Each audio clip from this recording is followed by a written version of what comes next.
Welcome to the Cook's Place. This morning we're doing two things that I love best. One is doing very simple recipes with beautiful local ingredients, and the other is just testing new products, changing the recipe, putting things in to see if it might work, and they usually do.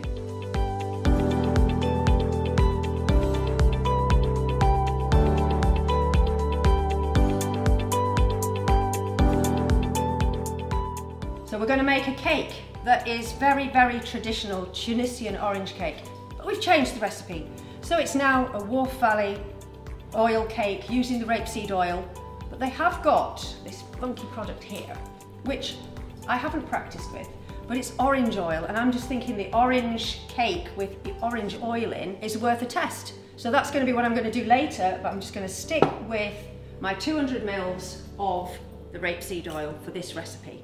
But that may be part of the drizzle, who knows, it might just work. So it's one of those cakes that's so easy to do. Wet ingredients into a bowl. So we've got 4 eggs and we've got 200 mils of that gorgeous goldenness. Don't waste anywhere in Yorkshire. You've got to get every single bit out of that, out of the jug. Go on, I'm not going to waste any oil. So that goes in, and so does half a lemon and 1 orange zest and juice. And I know that was a very, very large fruit, so I'm just going to not put all of it in. So that's the wet ingredients. And then the dry ingredients. Baking powder, cast sugar. And there is a way of making this if you wanted to use the xylitol sugar. If anybody in the family is diabetic, that would work. You just have to work out how much to use because it is mega sweet. Ground almonds and breadcrumbs. Now the recipe says stale bread made into breadcrumbs. I didn't have any this morning. So we've got panko crumbs, which are pretty much the same thing. And so that is our dry ingredients mixed together. The oven's on at 180.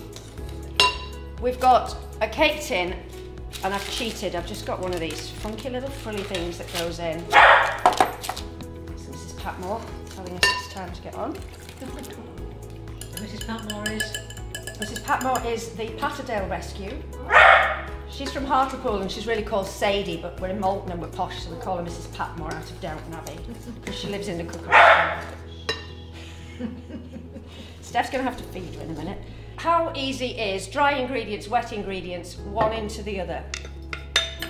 Nothing complicated, no mixer required, just my beautiful old-fashioned mixing bowls. I need to find a spatula, because again I can't bear the thought of all that egg and rapeseed oil ending up in wash-up. So in it goes, like that.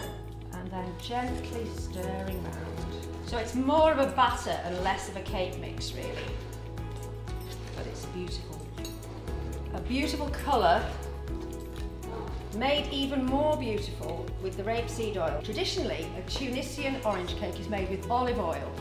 And if you can imagine that kind of greeny tinge into this, that looks so much nicer. Because the oil is almost the same colour as the oranges and lemons. Beautifully mixed. Back to the spatula so we don't waste anything, and straight into the oven. This is going to go into an oven at about 180, and it's going to take probably 35 to 40 minutes. It's a really, really moist cake, keeps beautifully, and when it's out of the oven and still just slightly warm, we're going to make a syrup with some more oranges and some sugar and some beautiful things like star anise and cloves, and put that over the top. So we'll pop that in the oven and try and remember that we haven't got a timer on it and it needs 40 minutes. Just a small piece, okay? Oh, look at that. Yeah. Okay, yeah. Does that look nice? It looks beautiful.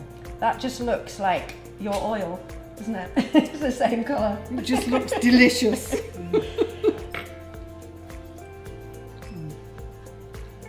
Absolutely no doubt that that's orange. It is beautiful. Good. I'm just thinking that, what about a little bowl of orange sorbet or something? Super We haven't got any, so you'll have to go with Grand Marnier. Ooh.